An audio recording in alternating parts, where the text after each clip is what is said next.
Bienvenidos a una sesión más de este ciclo del Círculo Bastiat que está dedicado a la libertad, pero vamos a decirlo así, no desde el típico punto de vista del liberalismo, que es el de cuáles son las instituciones políticas, económicas, sociales que permiten el ejercicio de la libertad y el uso de la propiedad privada, sino desde un punto de vista, llamémosle así, filosófico, partiendo de la pregunta ¿qué es la libertad?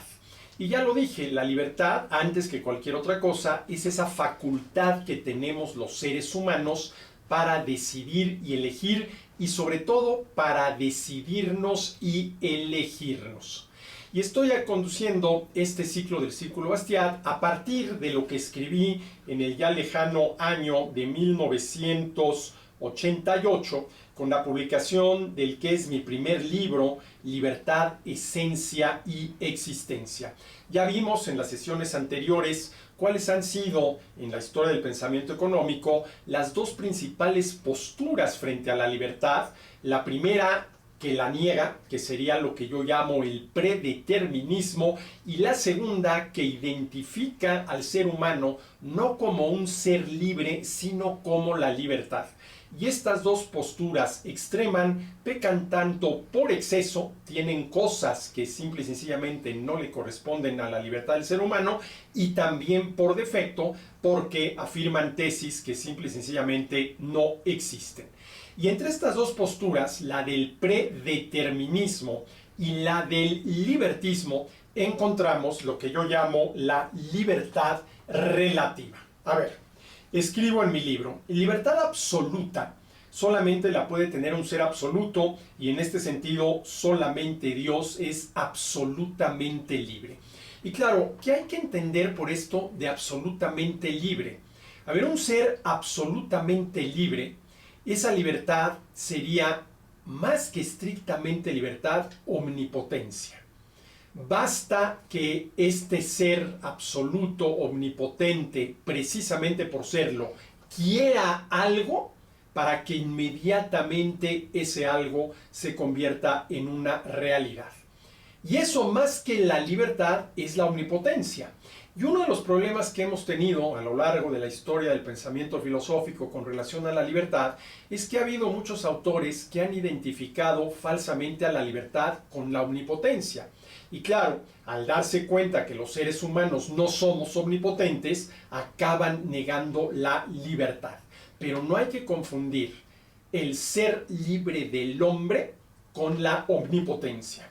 Libertad absoluta, retomo lo dicho, solamente la puede tener un ser absoluto, y en este sentido solamente Dios es absolutamente libre. Las limitaciones propias del ser participado del hombre condicionan su libertad, ¿sí?, a una libertad esencialmente limitada, que no hay que confundir, insisto, con omnipotencia. Y no es posible ningún otro tipo de libertad que no sea la limitada para el ser humano. En todo ente, el modo de ser determina el modo de obrar. Si entendemos la libertad como una cierta manera de obrar del hombre a partir de sus decisiones y sus elecciones, gracias a la cual se dice y es libre, y esta manera de obrar está condicionada por la manera de ser del hombre, manera de ser que a todas luces es limitada, necesariamente el obrar del hombre será limitado por más que este obrar sea libre. Insisto, no confundamos a la libertad, esta capacidad para decidir y elegir que tenemos los seres humanos, con la omnipotencia. El actuar libre no se opone al actuar limitado, sino al actuar predeterminado.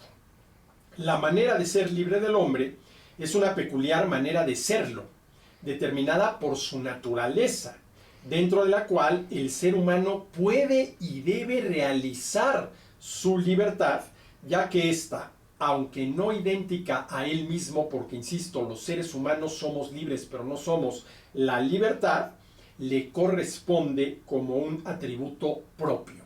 Los seres humanos somos libres de entrada porque tenemos la capacidad para decidir y elegir.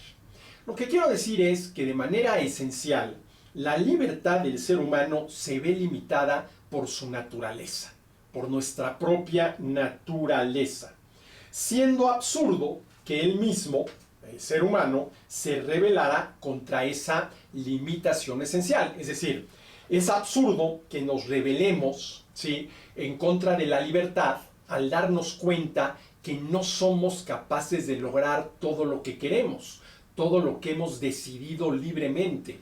Es absurdo que nos rebelemos en contra de ello, porque, insisto, la libertad es la capacidad para decidir y elegir, mas no la capacidad para lograr lo que nos hemos propuesto, ¿sí? Si toda vez que nos proponemos algo lo consiguiéramos, seríamos omnipotentes y prácticamente bastaría con querer algo para conseguirlo.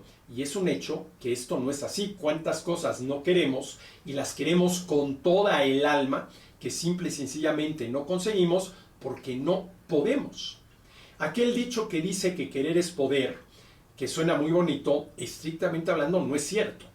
Porque, a ver, lo que el dicho quiere decir es que basta con querer algo para conseguirlo.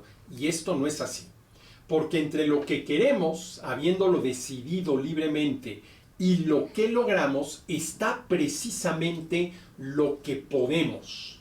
Está precisamente lo que podemos. Y como no somos omnipotentes, no lo podemos todo, por más que, y esto es muy importante señalarlo, que podamos mucho y que gracias al avance tecnológico que viene a potenciar nuestras facultades, cada vez podemos más cosas, pero nunca lo podremos todo porque nunca seremos omnipotentes, por más que, y este es algo muy interesante, la tecnología venga a potenciarnos, a permitirnos hacer cosas que hace un siglo, 2 siglos, 3 siglos, 4 siglos, 5 siglos, simple y sencillamente no podíamos hacer porque no contábamos con la tecnología necesaria. No contábamos con la tecnología necesaria. Entonces, esencialmente, la libertad del hombre se ve limitada por su naturaleza, por la naturaleza humana. Una naturaleza que es participada, que no es absoluta, siendo absurdo que nos rebelemos contra esas limitaciones esenciales. A ver, ¿es realmente sensato decir qué barbaridad es que no lo puedo todo? No, pues no tiene ningún sentido. No tiene ningún sentido. ¿Qué barbaridad es que no consigo aquello que he decidido? Pues no, porque no somos omnipotentes. Y parte, vamos a decirlo así, de la sabiduría es precisamente reconocerlo. Ahora, esto de que no somos omnipotentes no debe ser pretexto, pues simple y sencillamente para ya no intentar nada y vernos, vamos a decirlo así, limitados a nuestra no omnipotencia. No, que no seamos omnipotentes quiere decir que no lo podemos todo. Pero insisto, y la historia de la humanidad esto lo demuestra a cada paso, podemos mucho y cada vez podemos más. Y cada vez podemos más. Entonces, esencialmente la libertad del hombre se ve limitada por su naturaleza, siendo absurdo que él mismo se rebele contra esas limitaciones, lo que en el fondo implicaría que el hombre se rebelase en contra de su propia naturaleza, es decir, en contra de sí mismo, una rebelión destinada al fracaso desde el mismo momento en que dicha naturaleza es algo que nos corresponde de una manera intrínseca. La rebelión del hombre en contra de su propia naturaleza es en el fondo la rebelión del hombre en contra de sí mismo, rebelión que podría llegar a desembocar, si se toma en serio y se pretende llevarla a la práctica, en la destrucción de la persona, en la destrucción de la persona. Entonces, no somos la libertad, pero tampoco es cierto que estemos predeterminados en todas nuestras decisiones, en todas nuestras elecciones y por lo tanto en todas nuestras acciones. La libertad del ser humano es una libertad relativa. A ver, no podemos darle la vuelta a la determinación, pero esto no quiere decir que estemos total y definitivamente predeterminados, porque de que hay una predeterminación en cada uno de nosotros, claro que sí. Pero esa predeterminación no es total ni definitiva. ¿Y cómo podemos superarla? A partir de la autodeterminación, que es como a mí me gusta definir a la libertad, esa capacidad para decidir y elegir, para determinarnos a nosotros mismos. Y esto es interesante porque, insisto, ya lo he mencionado en sesiones anteriores, el tema no es determinación o no determinación, el tema es predeterminación total y definitiva o predeterminación relativa y temporal. Y qué duda cabe que estamos predeterminados, pero no de manera total y definitiva. Por ejemplo, un elemento que nos predetermina a la hora de decidir, a la hora de elegir y a la hora de actuar es la educación que recibimos desde niños. Qué duda cabe que ahí hay una predeterminación que puede ser positiva, porque no toda predeterminación es mala. A ver, vamos a suponer que recibimos una estupenda educación, tanto desde el punto de vista informal, por ejemplo, en la casa, como desde el punto de vista académico en la escuela. Bueno, pues si es una excelente educación que nos predetermina, esa predeterminación es buena. Ahora, si recibimos una educación tanto formal como informal pésima, pues esa predeterminación es mala. ¿Y cómo podríamos superarla? A partir de la autodeterminación, para lo cual, entre otras cosas, debemos estar conscientes que aquello que nos predetermina es algo malo y que tenemos la posibilidad, por lo menos, de intentar superarlo. Entonces, la libertad del ser humano es una libertad, llamémosla así, relativa. Es una libertad relativa, ¿sí? Es una libertad humana, como escribo yo. El hombre está compuesto, por un lado, de necesidad y de contingencia, es decir, de naturaleza y libertad, no siendo ni determinismo naturalista absoluto, estrictamente hablando predeterminismo naturalista absoluto, ni absoluta libertad indeterminada. ¿Sí? No estamos total y definitivamente predeterminados y tampoco es cierto que seamos total y definitivamente indeterminados. Porque la libertad es, vamos a decirlo así, un punto intermedio, aunque la expresión no es muy exacta, entre la predeterminación y la indeterminación. Y ese punto intermedio es el de la autodeterminación, lo cual quiere decir que al final de cuentas estamos en nuestras propias manos. Nuestra vida, cómo la vivamos, el tipo de persona que lleguemos a ser, depende en muy buena medida de cómo vamos decidiendo y eligiendo, ¿sí?, a lo largo de nuestra vida, sobre todo de cómo vamos reaccionando frente, vamos a decirlo así, a la vida, frente a las cosas que nos suceden, que pueden ser buenas o malas. Y esa reacción, que es para mí el campo donde la libertad verdaderamente se manifiesta de manera más importante, cómo reaccionamos frente, por ejemplo, a las desventuras, a las desgracias de la vida, es el campo propio de la libertad. Es el campo propio de la libertad. Ahora, el hombre no es únicamente naturaleza, ni mucho menos es la libertad. El hombre tiene una naturaleza y tiene libertad. Es más, es parte de su naturaleza ser libre, sin identificarse plenamente con ninguna de ellas. No somos solamente naturaleza y no somos, ¿sí?, la libertad. Sobre todo cuando digo que no somos solamente naturaleza, quiere decir que no estamos total y definitivamente predeterminados, ¿sí? Y cuando afirmo que no somos la libertad, lo que estoy diciendo es que no estamos total y definitivamente indeterminados. Y entre esa predeterminación y esa indeterminación aparece esta libertad relativa que consiste fundamentalmente en la autodeterminación. El hombre es libre por naturaleza, ¿sí?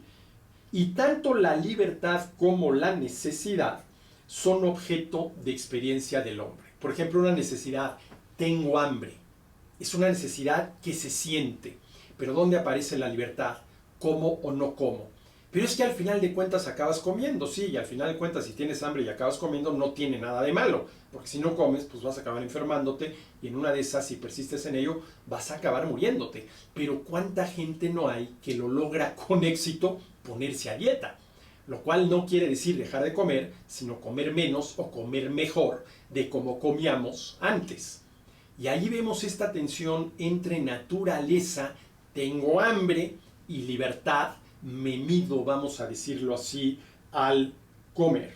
Tanto la libertad como la necesidad son objeto de experiencia en el hombre. Primero que nada, necesidad de elegir. Y de elegir fatalmente el bien o un bien. Libertad para lograrlo por medio de los bienes particulares. Por medio de los bienes particulares, ¿sí? Entonces, no somos la libertad, no estamos total y definitivamente indeterminados, pero tampoco, ¿sí?, estamos total y definitivamente predeterminados. Y entre esa predeterminación e indeterminación aparece la autodeterminación a partir de esta capacidad que tenemos para decidir y elegir, que es lo que yo llamo la libertad relativa. Hasta aquí esta sesión del Círculo Bastiat. Nos vemos en la próxima.